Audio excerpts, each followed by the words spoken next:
Hey, welcome back to Chile Expat Family. Today we're going to talk about some of the mistakes that expats make. Some of the biggest They don't make ones. mistakes, do they? And if you stick around to the end, you can hear about our solution to all your problems. Did we make mistakes? We made lots of mistakes. Yeah.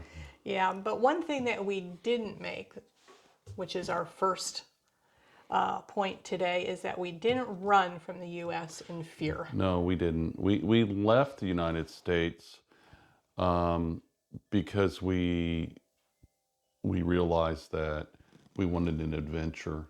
Yeah. There are issues there, and we understand and know those issues, and there are issues elsewhere. But for us, back in 2013, we'd lost everything, so we really didn't have anything to stay there for. And it's like, well, let's go find somewhere we can have an adventure. And for us, this was it. Yeah. But one of the things that you really need to do before you leave is to prep. That would be, selling all your things, packing them up if you want to take them with you, getting all your finances in an order, and preparing. Researching Doing lots the of country. research to know what to expect. Make a list of your expectations. Yeah. Yeah. And look at the different countries that you may have or may not have interest, and then see if you can find something on those countries. That's a real problem because it's hard getting accurate information. It is, yeah. Yeah. And then we always recommend make a visit. It's if you've got the money to get here and it's not a big deal to make a vacation for 15 days, then you certainly should come down and see where you're planning on planting your roots. Yeah. And also a really important thing to do before you leave permanently is to get all your documents in order. Yeah. And also, as in the case with Chile, is that you need to apply for residency before you leave your home country. Yeah. Real important. Yeah, they are really serious about that in Chile. Yeah, it's a new law that they enacted in 2022 that's changed the immigration laws. And those laws are always changing. So yeah, but they haven't really changed them too much since 2022. No. So the next thing is the finances. This can really make or break you. So your finances are going to be different than everybody else's, but they're going to be similar in many ways. The most important thing is, and we're not going to talk about the money that you're leaving there or how you got it or where you got it from. That's your problem. You're a big boy, big girl to figure that out. What we're going to talk about is planning on getting your money here so you can have access to it a little bit, and making sure you've arranged methods to transport your money here, to have access to your money. Talk to your bank. Make sure you have more than one debit card. If you're husband and wife, that you each have debit cards or visas or whatever, credit cards, whatever you choose to use, and make sure you have as many forms and accesses to your money in the United States or in Europe or EU. Yeah, you've got to make sure that your bank will work with you when you live in a foreign country and that they don't have any foreign or international ATM fees. But I think it's also important to have multiple avenues of access. Yeah. So for instance, we had 2 or 3 banks when we came here that we were working with. You had a debit card for each one of those accounts, and I did too.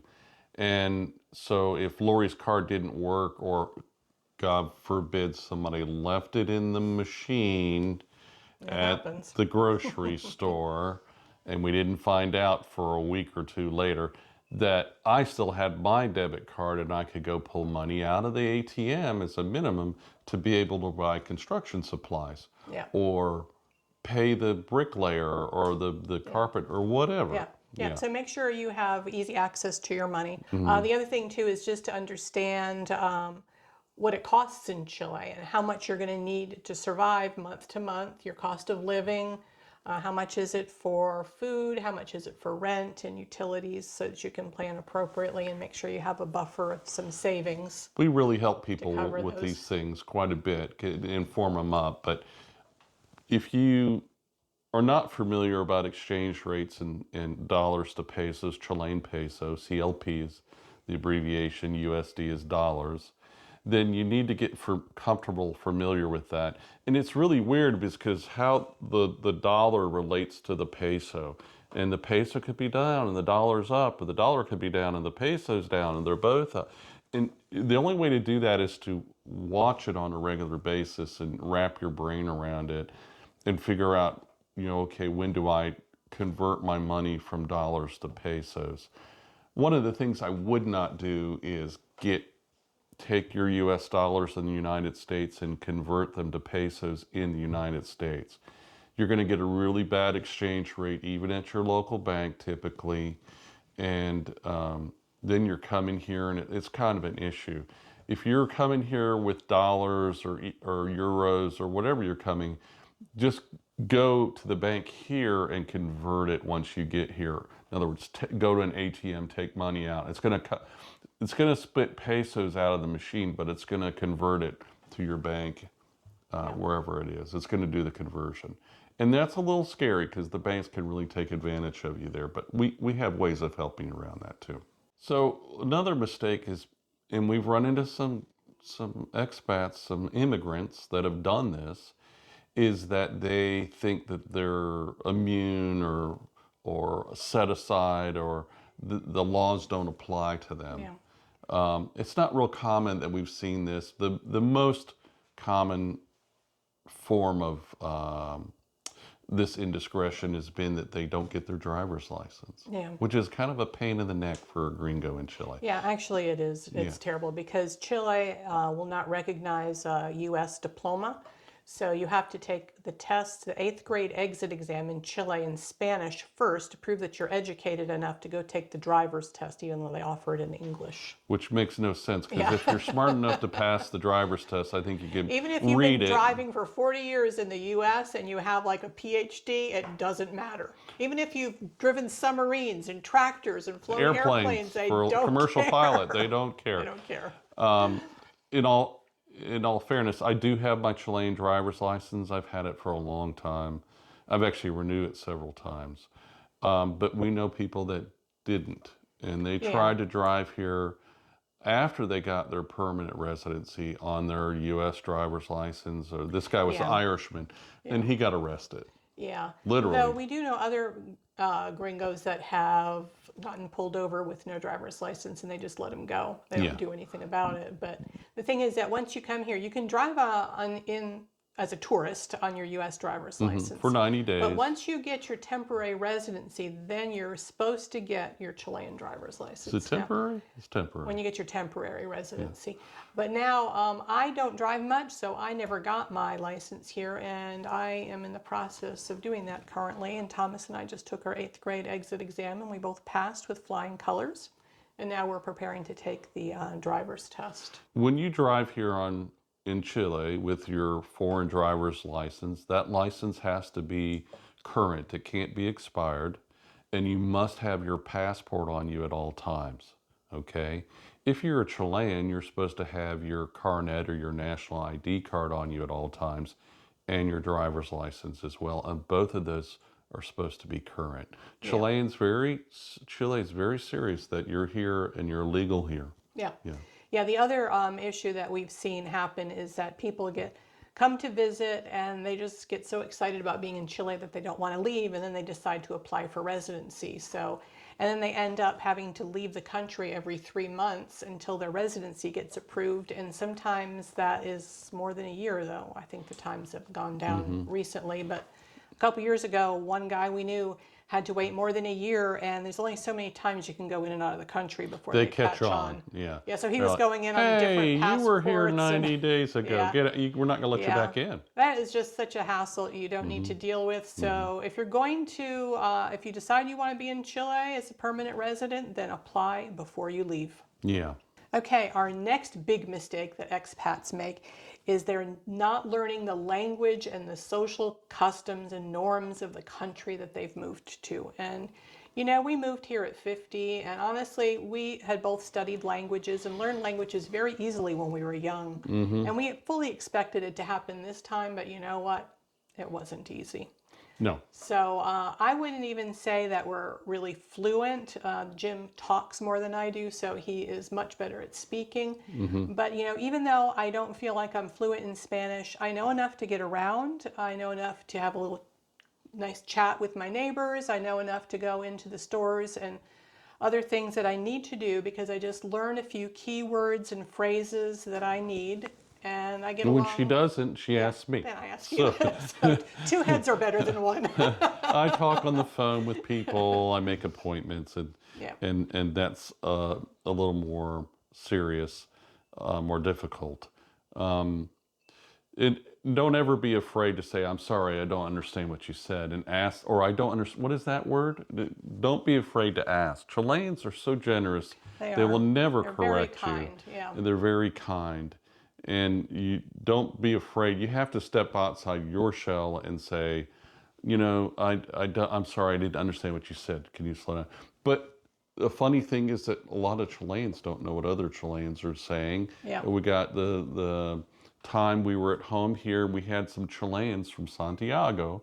They were born and raised in Santiago. His wife didn't speak any English. And she came upstairs. She said, Jim, there's somebody here. And her husband, yeah, there's somebody here in English. And I said, well, what's he want? And he says, he wants to buy ham.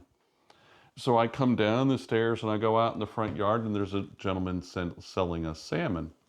Hamon, Salmon. salmon. They sound very similar. Very simple. Yeah, so some of the social norms and customs that Yeah. we've picked up along the way that just help you fit in a lot Yeah. better in Chile, like the kissy thing on the side of the face we talked about a little earlier. Saying hello. Yeah, greeting Yeah. people and asking how they're doing and actually waiting and expecting a response. Don't be rude and say, I'm not going to learn Spanish. That's really, Yeah, we've met people like that, and it just Gringos really that we know. hasn't gone well. we help people because we actually have, Thomas and I take classes from a gentleman in Spanish, and he helps me polish my Spanish up. And we recommend him to our members in our Chile Expat Family chat group, which is good because membership has its privileges. It does. So even if you aren't fluent in Spanish, at least know enough words to, Yeah. greet people and buy the things that you Well, need you to got buy. the important things. Where's the bathroom? Yeah. How much is a beer? And I don't understand. And I don't understand. Okay, and our last point that we're going to make today about mistakes that gringos make as expats is not socializing. Don't isolate yourself. Yeah. Isolation equals unhappy. Yeah, they take it personal. What do you mean? You don't want to say hello to me?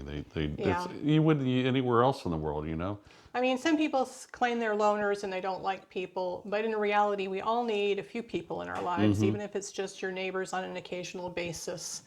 That can make things a lot easier for you here in Chile, because Chile really is about who you know.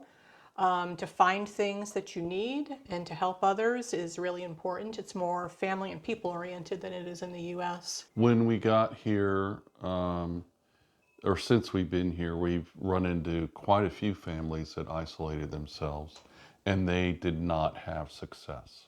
They did not integrate. They didn't assimilate into the Chilean culture in any way, shape, or they form, just weren't very including our happy. host family. Yeah. The man we bought our property from, Yeah. another gringo. Yeah, he refused to They learn Spanish, and and and he left. don't do that. Yeah. You have to get out there. You have to be able to. Somebody, I know there's a husband and wife in families, and one might be the quiet type, and like me, and one might be the outgoing type, like Lori, for instance. And in those cases, you need to play on your finer qualities of either side of that and take care of things. Yeah, but we have a solution to all these mistakes and problems that you could make. Yeah. And it would be, Well, join our Chile Expat Family chat group, because we help people get through all of this. And in that chat group, we have a bunch of service providers who speak English and Spanish, and they're there to help you navigate the rough waters. But they're also, that group is made up of a total of 4 groups, 3 in Telegram and 1 in WhatsApp. Once you get here, boots on the ground in Chile, you can migrate over to our local Gringo Expat Family group. All these groups are private, by the way, and they are fee-based. It's not expensive. It's a lot of work for us. It really is.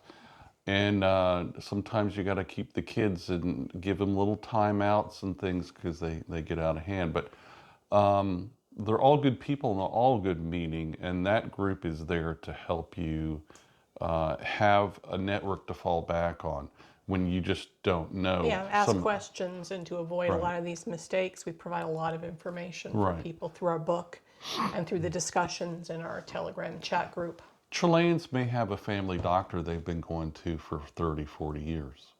Or they could ask grandma and grandpa, what is, or where, yeah. But if you're moving to a new country, you aren't going to have that. Who's your mechanic? You aren't going to have that. Who's the plumber? You aren't going to have an electrician, a builder, a guy to do your well, somebody to do welding and for your water tower, somebody to come over and work on your horses and donkeys' feet, a farrier, or a veterinarian to come look at your animals when you're. All these things are in our local group. Plus, we do a lot of horse trading in there. It's very pertinent that some of our members in our Telegram group and in our which is Chile Expat Family Chat group, and our local Gringos group, they're people from other parts of the world, other countries that actually marry Chileans and that move Yeah. back. Yeah. So we actually have Chileans in our local group, Yeah. which is nice. And we're doing cool things in there, like I've got a half a cow for sale. Or the other really important thing that we do that people love is we have our meetups. Yeah. And you can tell them about that. Yeah, we get together every other month or so at a local restaurant, and all the kids get together. And Mayhem. we have between 40 and 50 people at our last meeting. We had a great time together, which is really nice. We have from a newborn all the way to 75-year-old people there. Yeah. Yeah. And the interesting thing is that we get to meet a lot of people we normally wouldn't have met in Yes. the U.S. So All it's the a way very varied group of individuals. way south of us, 2-3 hours to all the way all the way to Santiago. Yeah. Our members are in that group. Yeah. So even though we heavily push, you can see our other video that we recently did on how to integrate into your local community. That's very important. Yeah. But also we feel like it's very important as foreigners in a foreign land that you still have contact with some people who are going through a lot of the same Support each other. issues that that you have when you move to a foreign country. It's nice just for the networking. And Chileans don't have those issues. No, because they grew Right, up here. they grew up They have here. family and friends their whole lives here. But That's right. But you've just been dropped down into this foreign country and you just don't know where to go. It's nice to have another expat from your home country that says, hey, yeah, you know, I went to this mechanic and he doesn't speak English, but he's very honest and I think you can trust him, so you can go there and have your car fixed. Yeah. So we have preferred service providers in our whole group. Doctors, dentists, we have 2 mechanics, one in Santiago, one in Osorno. We have 2 attorneys that do all your business, your immigration, your real estate closings. And we have a solar guy and a shipping company. We have a U.S. accountant and a Chilean accountant to help you with your taxes in Chile and the taxes in the U.S.